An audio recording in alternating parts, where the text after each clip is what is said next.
പഹൽഗാമിലുണ്ടായിരുന്ന ഭീകരാക്രമണത്തിൽ നിന്ന് തലനാരിഴയ്ക്ക് രക്ഷപ്പെട്ടതിന്റെ ആശ്വാസത്തിലാണ് പാനൂരിലെ ഡോക്ടർ റാഷിദ് അബ്ദുള്ളയും കുടുംബവും. ഭാര്യ ഡോക്ടർ ഹബീബയ്ക്കും 2 മക്കൾക്കൊപ്പവുമായിരുന്നു ഇവർ കശ്മീരിലെത്തിയത്.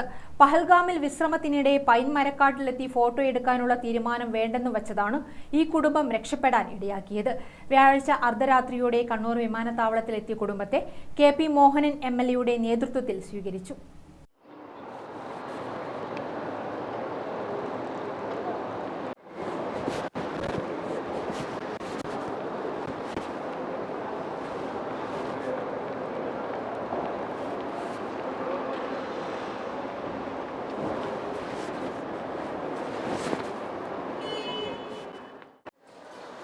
ഡോക്ടർ റഷീദും അദ്ദേഹത്തിൻ്റെ ഭാര്യയും 2 മക്കളും കാശ്മീരിൽ നിന്ന് അത്ഭുതകരമായും രക്ഷപ്പെട്ടിട്ടാണ് ഇവിടെ എത്തിയിരിക്കുന്നത്. അവർക്കെന്തായാലും 2ാം ജന്മമാണ് അവരുടേതെന്ന് അവർ തന്നെ പറയുകയും ചെയ്യുന്നു. അപ്പോൾ എന്ത് തന്നെ പറഞ്ഞാലും ഇത്തരം ഭീകരപ്രവർത്തനങ്ങൾ നടക്കുന്നത് നമ്മുടെ ഇന്ത്യ രാജ്യത്തിന് ആശ്വാസ്യമല്ല. അത് കൂടുതൽ അതിനെതിരെ ശക്തമായി പ്രതികരിക്കാനുള്ള അവസരമാണിപ്പോൾ. അത് കൂടുതലാക്കിക്കൊണ്ട് മുന്നോട്ട് പോകാൻ സാധിക്കണം. എല്ലാ അർത്ഥത്തിലും നല്ലൊരു രീതിയിൽ ഇവർക്ക് മടങ്ങാൻ സാധിച്ചു. കഷ്ടപ്പെട്ട് വളരെ ബുദ്ധിമുട്ടി ഓടി രക്ഷപ്പെടുകയാണ് കുട്ടിയെയും എടുത്തുകൊണ്ട്. അപ്പോൾ അതൊക്കെ തന്നെ പറയുമ്പോൾ നമുക്കൊക്കെ തന്നെ ഒരു ഭീതിയിലാണുള്ളത്. രാജ്യത്തെയും ലോകത്തെയും തന്നെ നടുക്കിയ പഹൽഗാം തീവ്രവാദി ആക്രമണത്തിൽ നിന്നും തലനാരിഴക്കാണ് പാനൂരിലെ യുവ ഡോക്ടർ റാഷിദ് അബ്ദുള്ളയും കുടുംബവും രക്ഷപ്പെട്ടത്.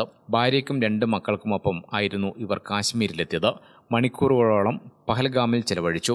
ഒടുവിൽ പൈൻ ഫോറസ്റ്റിൽ ഫോട്ടോ എടുക്കാനുള്ള തീരുമാനം വേണ്ടെന്ന് വെച്ചതാണ് ഇവർക്ക് തുണയായത്.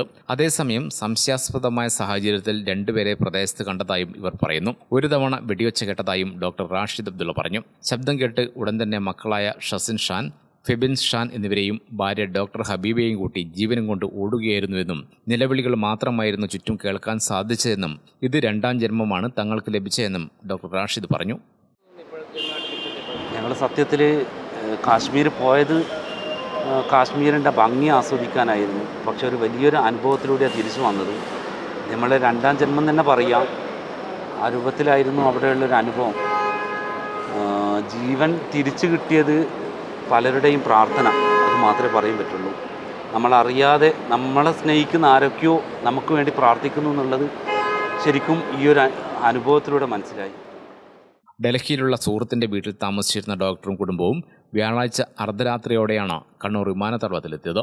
ഗ്രാമിക ന്യൂസ്, കൂത്തുപറമ്പ്.